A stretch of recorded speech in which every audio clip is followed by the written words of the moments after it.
राष्ट्रीय आतंकी घोषित हुए, जिसमें सुरक्षा परिषद ने अंतर्राष्ट्रीय आतंकवादी मसूद अजहर को घोषित किया है। इस बीच बड़ी खबर है, मसूद अजहर को अंतर्राष्ट्रीय आतंकवादी घोषित करने को लेकर लगातार कोशिश की जा रही थी और यूएन को भी कई बार इसके बारे में बताया गया था, लेकिन चीन द्वारा बार बार इस मसले में टांग अड़ाने के चलते हुए मसूद अजहर को आतंकी घोषित नहीं कर पाए। इस बीच भारत की बड़ी कूटनीतिक जीत है, जहां पर मसूद अजहर अब ग्लोबल टेररिस्ट घोषित हुआ है। तो भारत को इस आतंकवाद के मोर्चे पर बड़ी सफलता मिली है। संयुक्त राष्ट्र ने आतंकी संगठन जैश-ए मोहम्मद के सरगना मसूद अजहर को आतंकवादी घोषित कर दिया है। संयुक्त राष्ट्र ने भारत के राजदूत सैयद अकबरुद्दीन ने इसकी पुष्टि की है और साथ ही उन्होंने कहा कि फैसले में छोटे बड़े सभी साथ आए मसूद अजहर को संयुक्त राष्ट्र की प्रतिबंध सूची में आतंकी घोषित माना गया है। आपको बता दें कि मसूद अजहर आतंकी संगठन ने ही पुलवामा आतंकी हमला जो 14 फरवरी को किया गया था उसको अंजाम दिया था। उसके अलावा मसूद अजहर का कश्मीर से बड़ा कनेक्शन रहा है। श्रीनगर में बात की जाए या कंधार कांड की बात करें तो लगातार जिस तरीके से आतंकी संगठन मसूद अजहर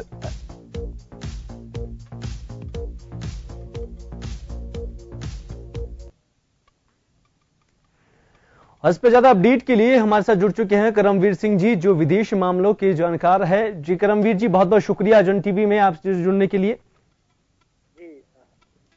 जी करमवीर जी, जिस तरीके से पाकिस्तान और को करारा जवाब मिला है, भारत ने कूटनीतिक जीत हासिल की है, मसूद अजहर को अंतर्राष्ट्रीय आतंकवादी घोषित करने के पीछे अभी क्या कुछ इसकी आप मंशा मानते हैं? जी बिल्कुल कुलदीप जी, निश्चित तौर पे भारत की एक बड़ी कामयाबी है।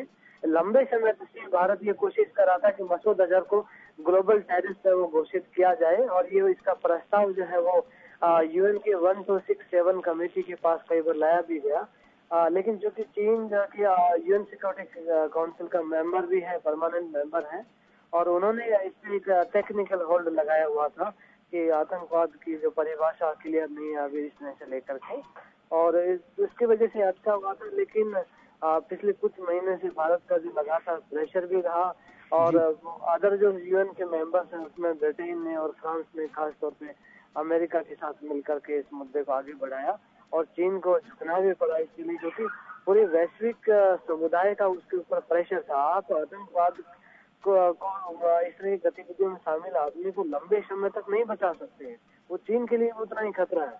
तो it's a great achievement for Indian diplomacy और इसके लिए बधाई के पात्र भी हैं, क्योंकि पाकिस्तान के प्रधानमंत्री इमरान खान को भी लगने लग गया था कि लंबे समय तक उसे नहीं बचा सकते अजहर को। तो अभी 1-2 दिन पहले उन्होंने स्टेटमेंट दिया था कि हम तैयार हैं मसूद अजहर को ग्लोबल टेररिस्ट घोषित करने के लिए, अगर ऐसा होता है तो प्रस्ताव का समर्थन करेंगे।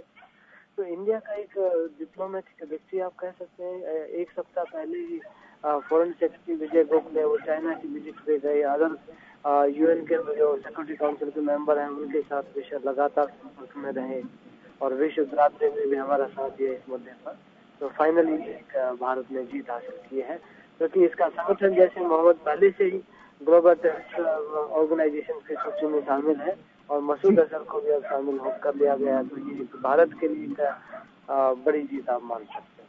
जी करमवीर जी, जिस तरीके से हम दिख रहे हैं कि लगातार चीन अपनी वीटो पावर का इस्तेमाल कर इस पूरे मामले में टांग अड़ाता रहा, लेकिन 5वीं बार मसूद अजहर को वैश्विक आतंकी घोषित करने के प्रस्ताव पर अब राजी हो गया है। क्या इसे भारत का एक करारा जवाब चीन की तरफ से माना जाएगा, क्योंकि कहीं ना कहीं कूटनीतिक दबाव तो भारत ने यहाँ पर बनाया था, तो इसको लेकर क्या पाकिस्तान और चीन के ऊपर क्या कुछ प्रभाव पड़ने वाले हैं? कुलदीप जी, एक्चुअली चीन शुरुआत से ही चाह रहा था कि बार्गेनिंग करना इस मुद्दे पर, कि भारत से कुछ जो है वो कंसेशन चाहता था और उसके बदले में हम जो है मसूद अजहर को ग्लोबल टेररिस्ट घोषित करवाने में आपकी मदद करेंगे। तो वो एक बार्गेनिंग चाह रहा था, लेकिन अमेरिका ने इस बार बहुत ही अग्रेसिव जो है नीति अपनाई और अदर जो यूएन सिक्योरिटी काउंसिल के मेंबर्स हैं उनके साथ मिलकर के प्रेशराइज किया। अदर मेंबर्स ने सीधा उन्होंने चीन को इन्फॉर्म किए ही प्रस्ताव की कॉपी जो है वो भेज दिया था। इससे भी चीन में नाराजगी थी और उसे बीजिंग को लगने लग गया था कि विश्व बरादरी का पूरा प्रेशर है, भारत आक्रामक मोड में है और लंबे समय तक आप अगर उसको बचाते हैं अजहर को, तो वो चीन के राष्ट्रीय हितों के लिए भी ठीक नहीं होगा। पाकिस्तान भी चारों तरफ से दबाव में है, उसे भी अब लग रहा था कि अब मसूद अजहर के समर्थन में अगर मजबूती से वो खड़े होंगे तो विश्व बिरादरी, क्योंकि पहले ही उनके ऊपर दबाव है, उनको एक ब्लैक लिस्ट में जो है डालने की कोशिश हो रही है, तो इससे भी कई फाइनेंशियल जो सैंक्शन है उस पर लग सकते हैं पाकिस्तान, जो कि पहले से ही खस्त हालत में चल रहे हैं। तो एक पाकिस्तान और चीन का जो गठजोड़ रहा है भारत के खिलाफ, भारत विरोधी गतिविधियों के लिए, उसको एक करारा जवाब है। ये भारत की कूटनीति की जीत है कि उन्होंने विश्व के अन्य देशों के साथ मिलकर के और उनको कन्विंस किया और फाइनली ये जीत हासिल किया है। जी करमवीर जी, एक चीज और है, जिस तरीके से हम कंधार कांड की बात करें, 2001 के संसद हमले की बात करें, पठानकोट की बात करें, अब पुलवामा हमले की हम बात कर ले कि सभी बड़े हमले भारत में हुए थे और इसी जो सरगना है जैश ए मोहम्मद, उसी की सरगना ने इस पूरे हमलों को वारदात में दिया था। इस बीच भारत का एक कूटनीतिक जवाब विदेश में, क्योंकि अंतर्राष्ट्रीय दबाव कहीं ना कहीं बनता आ रहा था, भारत कई बार इस मामले को लेकर यूएन को अवगत करवा चुका था। इन पूरे हमलों के बावजूद क्या आतंकी घटनाएं भारत में अब रुकेगी? क्योंकि जैश ए मोहम्मद के सरगना को अंतर्राष्ट्रीय आतंकी घोषित किया। जैसे हम लादेन की बात करें तो लादेन पर भी यूएन ने बड़ी कार्रवाई की थी। क्या ऐसी ही कुछ कार्रवाई की उम्मीद अब अंतर्राष्ट्रीय संगठन द्वारा की जाएगी? जी, इसकी सांकेतिक महत्व भारत के लिए आप मान सकते हैं, बट रियल में मुझे लगता नहीं कि इससे कोई आतंकवादी गतिविधियों के ऊपर कोई खास असर पड़ेगा या लगाम लगेगी, क्योंकि आप जानते हैं कि हाफिज मोहम्मद सईद है, उसके ऊपर भी कई तरह के प्रतिबंध है। अमेरिका ने उसके ऊपर $10 मिलियन का इनाम भी घोषित करा है, उसके बावजूद में पाकिस्तान में खुल करके जो है घूम रहा है। तो लेकिन इसका फायदा ये जरूर हो सकता है कि जैसे मोहम्मद की जो इनकी फाइनेंशियल एक्टिविटीज है उसके ऊपर लगाम लगेगी, इनको जो फंडिंग होता है फॉरेन से उस पर कुछ लगाम लगेगी, और इस तरह की एक जीत आप मान सकते हैं। लेकिन क्योंकि उसे इस तरह के काम करने से नहीं रोका जा सकता। अगर पाकिस्तान सरकार की जब तक इच्छा नहीं होगी तब वो इस पे कार्रवाई नहीं करेगी, तब तक वो ऐसे खुलेआम घूमता रहेगा। लेकिन एक तरह से पाकिस्तान का ब्रांडिंग जरूर हो गया है कि ये खुल करके आतंकवादी संगठन और आतंकवादियों को समर्थन करता रहा है। तो ये भारत की एक नैतिक जीत मान सकते हैं। जी करमवीर जी, बहुत बहुत शुक्रिया तमाम जानकारी के लिए, जन टीवी के साथ जुड़ने के लिए भी बहुत बहुत शुक्रिया आपका। तो आपको बता दें कि मसूद अजहर अंतर्राष्ट्रीय आतंकवादी घोषित हो चुका है और साथ ही भारत की बड़ी कूटनीतिक जीत यहां पर दर्ज की गई है। तो आतंकी संगठन मसूद अजहर का जैश ए मोहम्मद लगभग अब अंतर्राष्ट्रीय आतंकवाद की श्रेणी में।